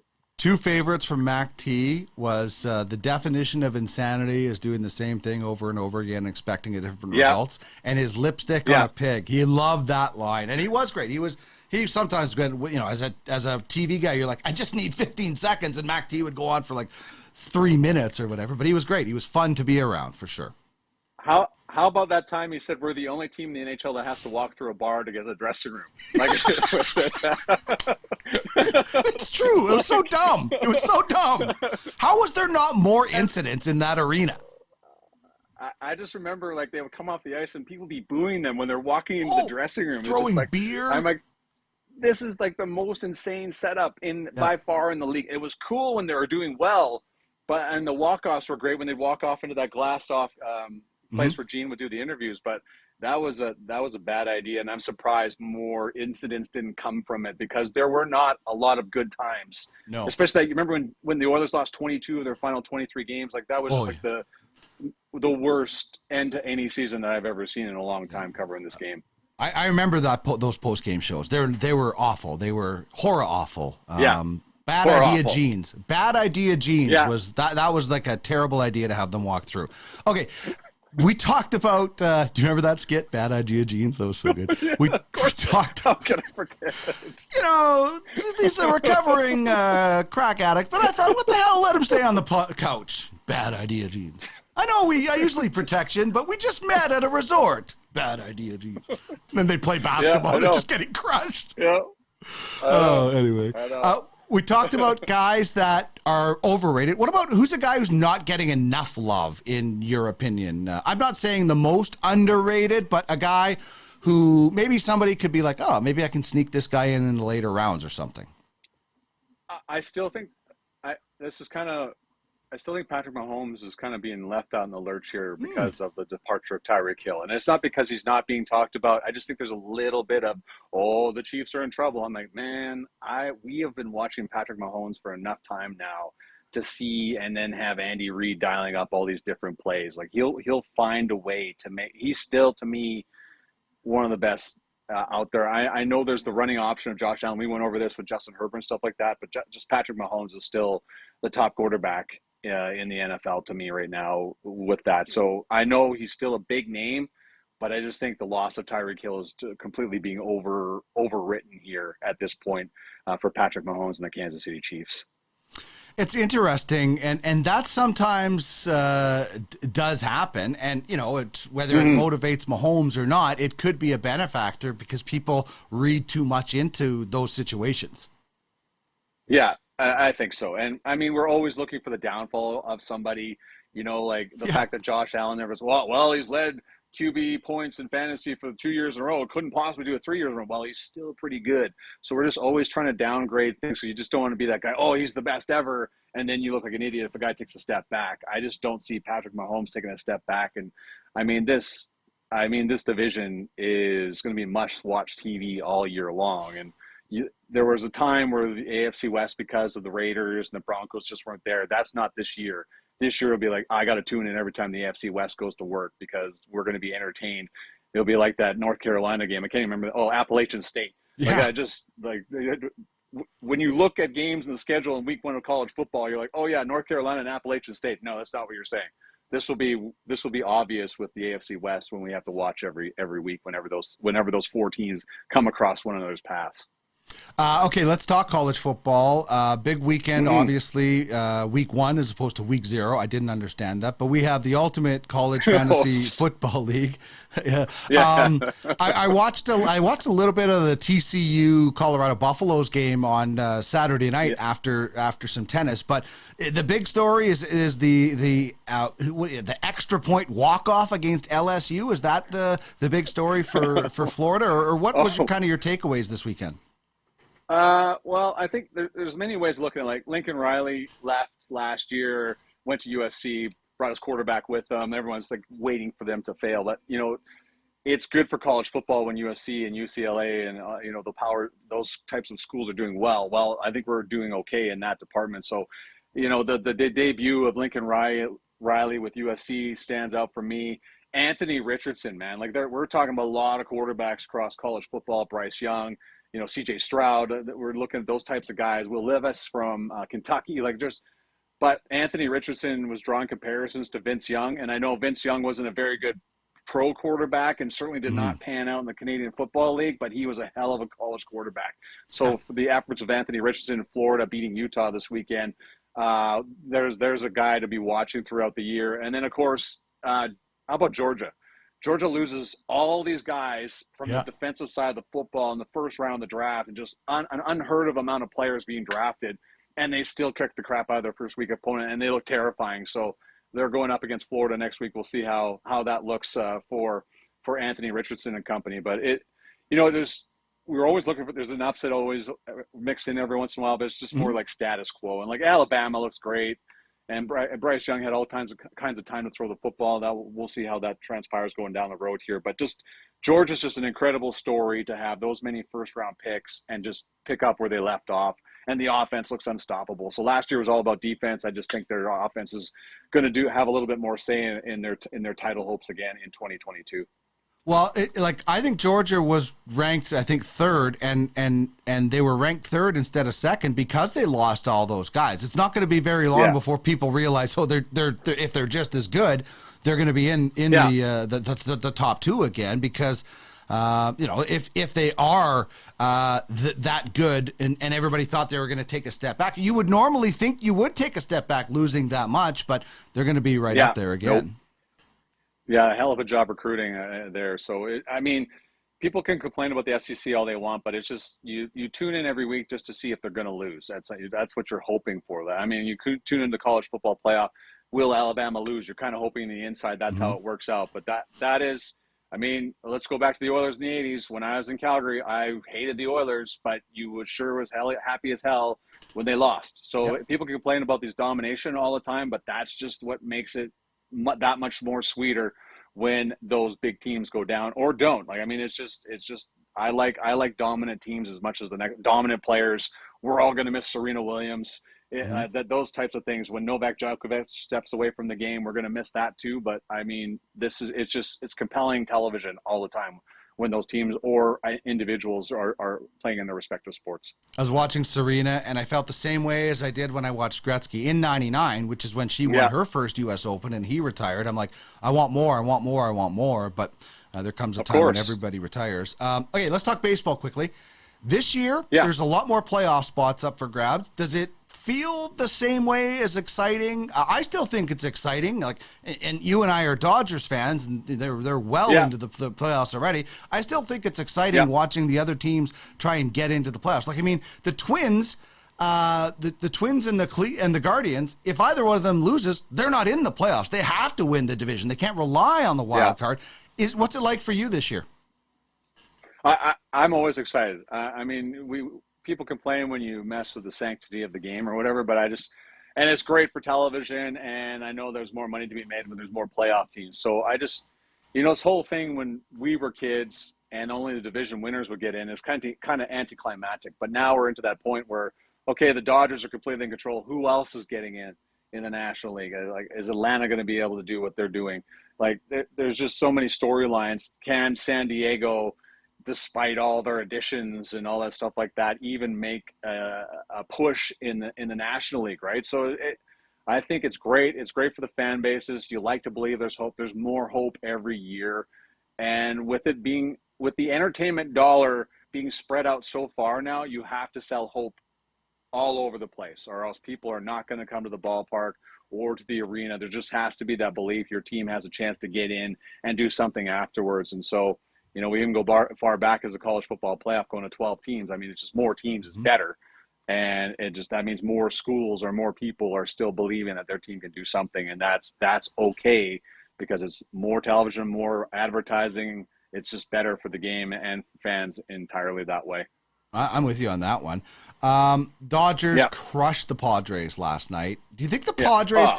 Are they playing possum at all, or are they just bad? Like, Juan Soto is terrible right now. Like, he's just not at all Juan Soto. They don't have Tatis. Machado is the only guy, although, Clevenger was pretty good last night for a while. Would you be scared of the Padres in the playoffs? I'll say no, and this might come back to bite me a little bit later, but I just feel like every time the Dodgers and Padres get together, there's just that inferiority. You know the word I'm trying to say. Yeah, inferiority complex. The Dodgers. That's the one. They feel so much inferior to the Dodgers that they just don't feel comfortable. They just, and if something goes bad, I feel like their shoulders slump a little bit. Oh, here we go again. Whereas the Dodgers, like, oh yeah, we're going to get a hit. Oh, we'll get the strikeout. They've been there so many times that they know what to do. So you can add as many names to your roster as you want. But I think Juan Soto is starting to feel the heat of this situation. The pressure that's being put on him, especially with no Fernando Tatis. You can't tell me he's a young guy. He turned down a massive contract. There's a lot of eyes on him right now, and he's trying to play, to justify what the Padres gave up for him, right? So it's just I think that weighs on you, and the Dodgers are just so deep through their lineup that it's just really hard to stop them. And I thought that was a big step forward for San Diego, but for the Dodgers to take the next two games on Saturday and Sunday and humiliate them the way they did and just go running away. And I know it got close yesterday, but I just think there's constant messages being sent, and you can't tell me that doesn't sit there when the playoffs start if those two teams get together. Fantasy perspective when it comes to baseball, more surprising season, Paul Goldschmidt or Justin Verlander. Both are using, as Ken Reed likes to say, old man power. Old man power, yeah. Goldschmidt's going for the Triple Crown. Verlander's probably going to win the Cy Young. Which is more surprising to you? I thought Goldschmidt, we had him in our baseball league. I let him go a couple years ago because I thought he was done. Yeah, and you know what? To me, anytime an older guy goes further in baseball when he's a pitcher, I'm more surprised because of the wear and tear. baseball, the hitters, yeah, I'm not taking away anything they do, but first base, most times you're not doing a whole lot.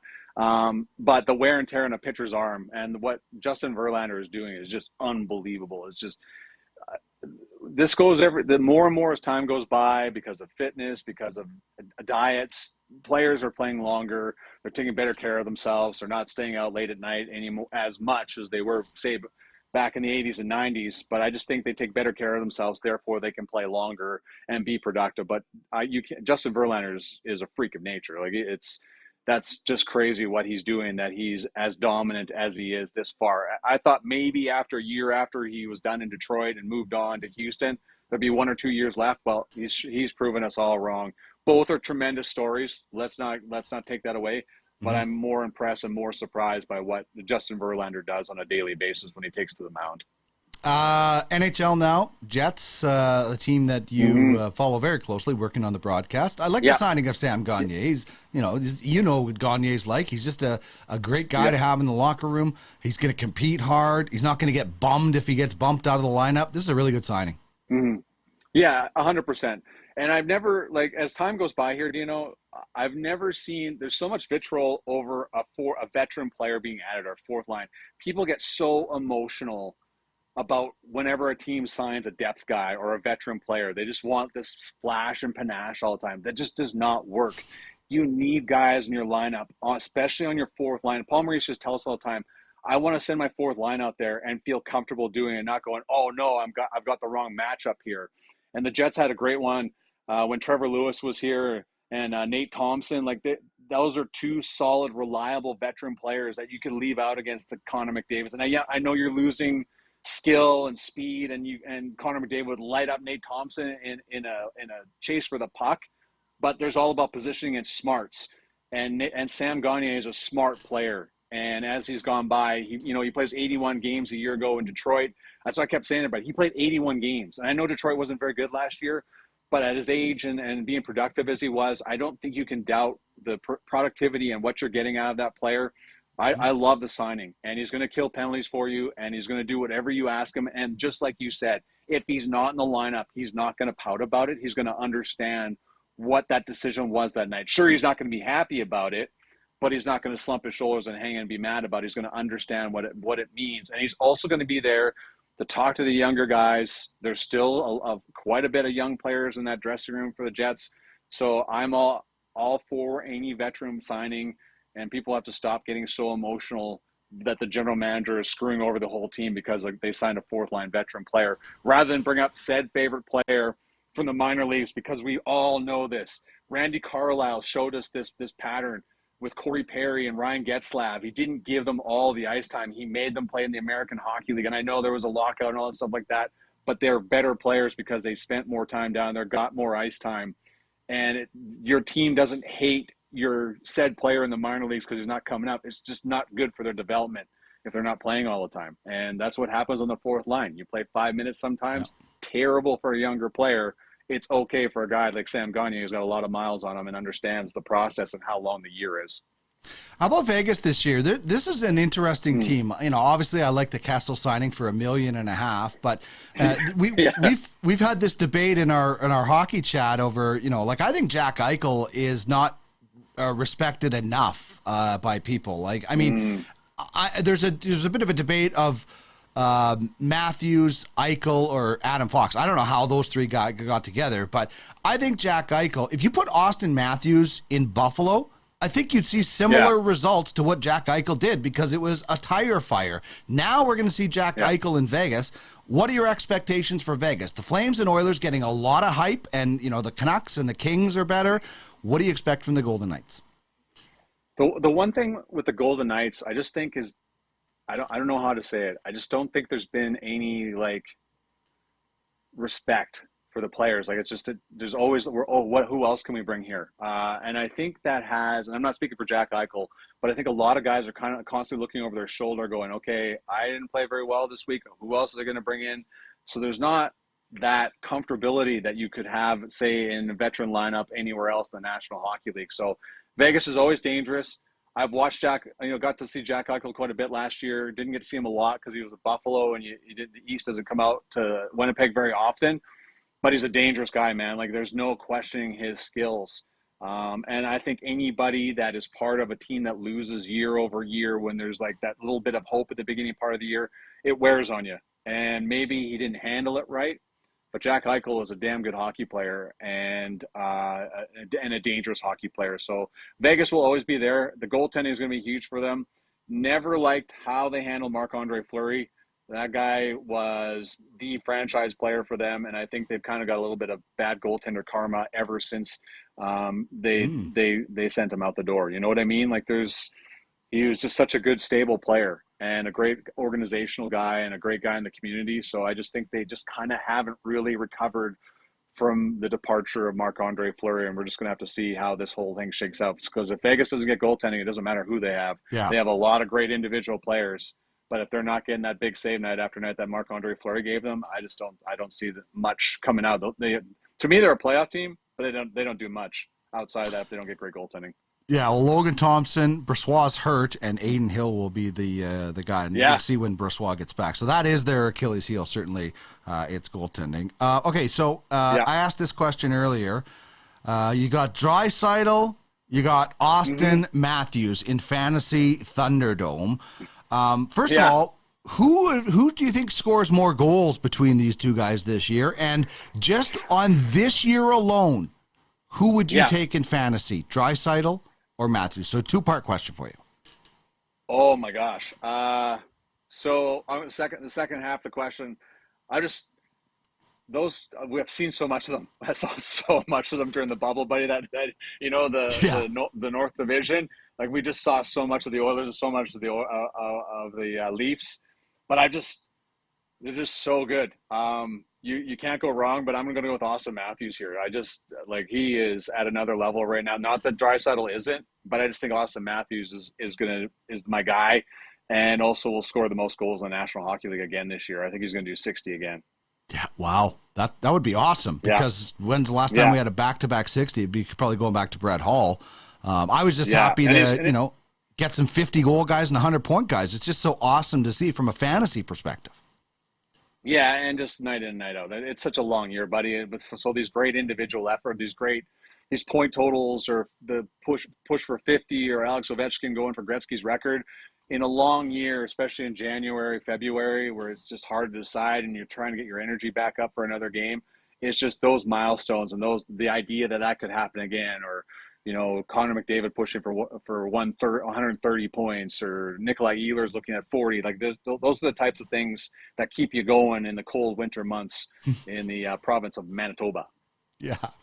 Okay, this is the last one for you. Do you think goals should be worth more than assists in fantasy, or are they equal? I mean, there's only one goal scorer, but there is 2 assists possibly on every goal. What are your thoughts on that? I think so. It's harder to score goals. I know we just talked about there's more goals than ever, but there's just not that many elite goal scorers. So I think there should be some value a little bit higher up in the mark than Alex Ovechkin. So maybe if there's a half point more for goals than there are assists in the point system in fantasy hockey, I'd be all for that. Now, would the UFHL go for that? I do not know. I see the emotional things going on when there's a rule change on the UFHL banter board. And so I know it's hard to decide. But one thing I've learned too, as I've watched this and I've been a part of fantasy, every individual owner and general manager only cares about themselves. They are not going for the benefit of the league. So if something's like, this is going to be so much better for our league, they do not care. If this means they're going to lose or they're not going to make the playoffs, they're going to get their money back, they could give 2 craps to the league lasts. There is no loyalty in that department. Teams only care about themselves. And that's what fantasy is, man. You're only there for yourself, and everybody else can go to hell. I try to preach in our hockey league, because it's a serious. This is a different level of fantasy that we're on, and I agree that happens a lot in some of our other leagues. I try to preach to people this is bigger than winning your league. This is growing a platform into a $1 billion industry. So let's think a bit bigger. But you certainly, that does happen. Okay, I lied. I have one more. So the bottom of the screen, you introduced me to Lord of the Rings. Do you remember that? We watched the first 2 at home, and then we went to watch the third one. So my question is, are you watching the new one that's out there? I think the first 2 episodes. Do you like it? Is it, tell me what your thoughts on this Lord of the Rings. So I'm dude, I've got still massive issues. I know I'm 50 years old, but I watch the Marvel movies, and I found this guy named Eric Voss. It's called New Rock Stars on YouTube, and he explains everything from a nerd perspective. So I like, seriously, New Rock Stars, Eric Voss. He'll go over every episode detail by detail, because I know Lord of the Rings, but I do not know Lord of the Rings. So I find it more interesting when I watch an episode that I watch Eric Voss. Yeah. He'll tell me what I'm like, oh, I did not know that. Like, so he'll tell me like She-Hulk this is her personality, and that's how she was in the comic books. I'm like, no way. Okay. So my wife's like, you're just such a loser that you watch Eric Voss. I'm like Eric Voss has become a part of our family, and she just gets so disappointed in me. Des is like, you know what? Can you just turn this guy off, please? First off, and he yells like, "Oh, welcome to New Rock Stars. I'm Eric Voss. We're gonna break down this shot by shot." And my wife just shakes her head at me. She's like, so not only does she have a husband, she's like, I'm a commissioner of like too many fantasy leagues. I'm in this league. We're on this show. We watch Lord of the Rings. So to long-winded answer the way, I watched half of it, and I'm like, oh, I gotta get the kids to watch this. It's off to a great start. It is so good. And I've watched a lot of stuff on Amazon. And some movies I watched, and I'm like, oh my Lord, that was a B movie. And I've been disappointed, but so far the beginning of this one is like unbelievable. I still love you, Amazon, because we're on Twitch. We love Twitch, and I love Amazon. I love that the explaining, because it's like when we would take Shakespeare in high school, I'd like to have to go by like the Cole's Notes, and Americans don't know what Cole's Notes are. That's a Canadian thing where it basically dumbs. It's like, but like the whatever Shakespeare for Dummies book, that was Cole's Notes back in the day for Canadians. But I wouldn't know any. So that kind of like fits with me. That I would like to watch that. Eric Voss. Still, your wife is much too beautiful for you to be watching Eric Voss, though. You should go pay more attention to Des. So. I've outkicked my coverage, buddy. I know that you every did. day. We both did. We both did. On TSN, well, every guy on this planet has outkicked their coverage. Yeah, I don't know what happened. I don't know if there's a shortage of dudes on this planet, but just all morons. All the time I look over it, I'm like, I don't even know how this happened. I think my kids are catching on now, Dino. They're like, yeah, there's no way. They don't. What happened? Like, how did this happen? How did mom choose you? Like, look at this guy, and you like, I don't know. Anyways, another story for another time, buddy. Exactly. Hey, man, thanks so much. Always enjoy chatting with you here. You're doing a bang-up job with scouting as well. UFFsports.com if people get more information and get involved in football scouting. And we'll talk later in the week, man. Yeah, you bet, buddy. I'll talk to you soon. Say hi to Trish. Okay, thanks. I will. There's Jamie Thomas. He is of Jets TV. He's also a scouting director at UFF Sports. We just could talk literally for hours. We've known each other for so long. We live together. And it's just easy to kind of get on a bit of a binge or a banter on things. So it is what it is. Okay. The Blue Jays, I think they've started the second half of that doubleheader now. So when we get into games to watch tonight, the second half of that one is obviously going to be very important for, there's some high-end fantasy studs in these lineups. Ooh, I think Baltimore just hit a home run. Yeah. Oh, no, it's off the wall. I thought that was gone. Was that Gunnar Henderson again? Jesus, this guy. Oh, no, it wasn't. It was Satander. Anyway, no, it was Adley Rushman. Sorry, I have no idea why they brought up the other guy. Adley Rushman just hit a rocket. I mean, if you're in fantasy and you're watching this game tonight, obviously you got Vlad, Bo Bichette, Jose Barrios is on the hill for the Jays. And then you're looking at the other side, and you got like Cedric Mullins, obviously, 30-30 guy from last year, Rushman, Gunnar Henderson. Great night for fantasy in that regard. The Guardians and the Royals, Cleveland can take advantage of the Twins losing to the Mets earlier today. So that could be huge because the Twins and the Guardians battling for that final playoff spot. And this happened earlier today, so you'll see this on highlight shows everywhere. There it goes! See ya! A long home run into the second deck. Number 54, and the Yankees lead 4-2.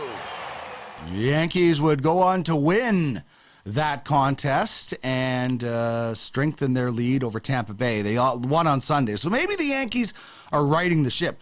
Marwin Gonzalez hit a home run today for the Yankees. First non-Aaron Judge guy not named Aaron Judge to score a run. So maybe they're going to get it back. Giants and Dodgers start a series tonight. I'll be watching that. Andrew Heaney on the mound, I believe, for the Dodgers. He's been really good. Mets-Pirates was postponed. So the Mets and the Braves, there won't be a whole lot of ground in that one because the Mets aren't playing. And, of course, action continues at the U.S. Open. That's it for another fun show on the docket today. Big thanks to Cameron Turner of the Norse Stars, who joined us on the program. Jamie Thomas, UFFS football scouting director. We did a Calgary Flames preview. Fantasy Thunderdome was about Draisaitl and Matthews, also our top 3 and question of the day and games to watch. You can catch everything, if you missed it, on our YouTube channel, Ultimate Fantasy Sports Network. And if you like to find our podcasts in audio format, just wherever you get your podcasts, search for Ultimate Fantasy Sports Network. All right, we're back again tomorrow. Looking forward to another wonderful, fun fantasy show. Thank you so much for tuning in to the program today. And I want everybody to have a very, very safe and happy Monday night. See you later. Thanks now. Bye-bye. Bye-bye. Bye-bye. Bye-bye. Bye-bye. Bye-bye.